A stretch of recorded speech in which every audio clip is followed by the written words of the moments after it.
സ്വന്തമായ ഒരു വീട് എന്നത് നമ്മളിൽ പലരുടെയും വലിയൊരു സ്വപ്നമാണ്.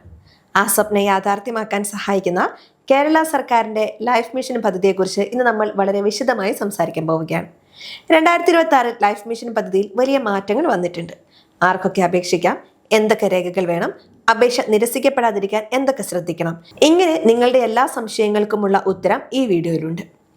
ആദ്യം തന്നെ എന്താണ് ഈ ലൈഫ് മിഷൻ എന്ന് ലളിതമായി പറയാം. സ്വന്തമായി ഭൂമിയുണ്ടായിട്ടും വീടില്ലാത്തവർക്കും ഭൂമിയും വീടും ഇല്ലാത്തവർക്കും സുരക്ഷിതമായ ഒരു തല ചായ്ക്കാൻ ഒരിടം ഒരുക്കുക എന്നതാണ് ഈ പദ്ധതിയുടെ ലക്ഷ്യം. 2026 കണക്കനുസരിച്ച് 4ാം ഘട്ടത്തിലേക്കാണ് നമ്മൾ കടക്കുന്നത്.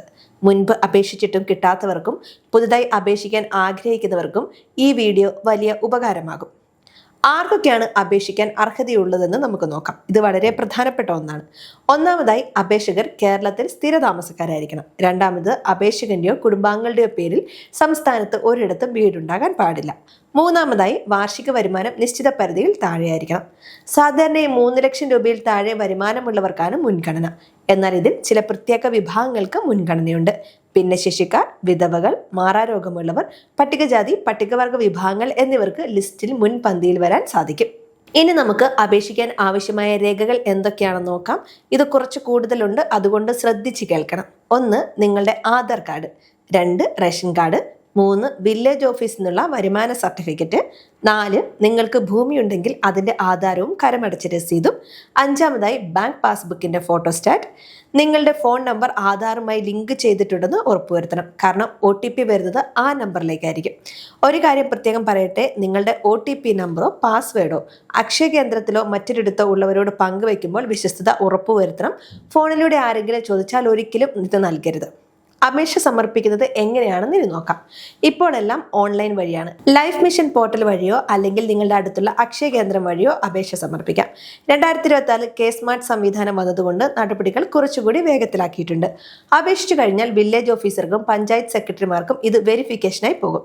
അവർ നിങ്ങളുടെ വീട്ടിൽ വന്ന് കാര്യങ്ങൾ നേരിട്ട് ബോധ്യപ്പെടും. പലരുടെയും അപേക്ഷകൾ നിരസിക്കപ്പെടാറുണ്ട്. അതിന്റെ പ്രധാന കാരണങ്ങൾ എന്തൊക്കെയാണെന്ന് ഞാൻ പറഞ്ഞുതരാം. 1. റേഷൻ കാർഡിലെ വിവരങ്ങളും ആധാറിലെ വിവരങ്ങളും തമ്മിലുള്ള വ്യത്യാസം. 2. വരുമാന സർട്ടിഫിക്കറ്റിലെ തുക പരിധിയിൽ കൂടുതലാകുന്നത്. 3. അപേക്ഷിക്കുന്ന സമയത്ത് നിങ്ങളുടെ പേരിൽ ചെറിയൊരു സ്ഥലമുണ്ടെങ്കിൽ അത് മറച്ചു വെക്കുന്നത്. സർക്കാർ രേഖകൾ ഇപ്പോൾ എല്ലാം ഓൺലൈൻ ആയതുകൊണ്ട് ഒളിച്ചു വെക്കാൻ സാധിക്കില്ല. അതുകൊണ്ട് കൃത്യമായ വിവരങ്ങൾ മാത്രം നൽകുക. അപേക്ഷ അംഗീകരിച്ചു കഴിഞ്ഞാൽ പണം ലഭിക്കുന്ന രീതി കൂടി ഇനി പറയാം. ഇത് 4 ഘട്ടങ്ങളിലായാണ് നിങ്ങളുടെ അക്കൗണ്ടിലേക്ക് എത്തുന്നത്. 1. അടിത്തറ കെട്ടാനൊരു തുക, ജനൽ നിരപ്പിലെത്തുമ്പോൾ അടുത്ത തുക, വാർപ്പിനൊരു തുക, പിന്നെ പണികൾ പൂർത്തിയാക്കുമ്പോൾ അവസാന ഗഡു. മൊത്തം 4 ലക്ഷം രൂപയാണ് നിലവിൽ സർക്കാർ സഹായമായി നൽകുന്നത്. ചില പ്രത്യേക വിഭാഗങ്ങൾക്ക് ഇതിൽ മാറ്റം വരാം. ലൈഫ് മിഷൻ ലിസ്റ്റിൽ പേര് വരാൻ ആർക്കെങ്കിലും കൈക്കൂലി നൽകേണ്ട കാര്യമില്ല. അർഹരായവർക്ക് കൃത്യമായ മാനദണ്ഡങ്ങൾ പാലിച്ചാൽ വീട് ലഭിക്കും. ആരെങ്കിലും പണം ചോദിച്ചാൽ ഉടൻ തന്നെ അധികൃതരെ അറിയിക്കണം. 2026 ജനുവരിയിലെ കണക്കനുസരിച്ച് പുതിയ അപേക്ഷകൾ സ്വീകരിക്കുന്ന തീയതികൾ നിങ്ങളുടെ പഞ്ചായത്ത് ഓഫീസിൽ പ്രസിദ്ധീകരിക്കും. കൃത്യമായ ഇടവേളകളിൽ അവിടെ അന്വേഷിക്കുന്നതായിരിക്കും. വീട് പണിയുടെ ഓരോ ഘട്ടവും അപ്ഡേറ്റ് ചെയ്യേണ്ടതുണ്ട്. എങ്കിൽ മാത്രമേ അടുത്ത ഘട്ടു പണം നിങ്ങളുടെ അക്കൗണ്ടിലേക്ക് വരും.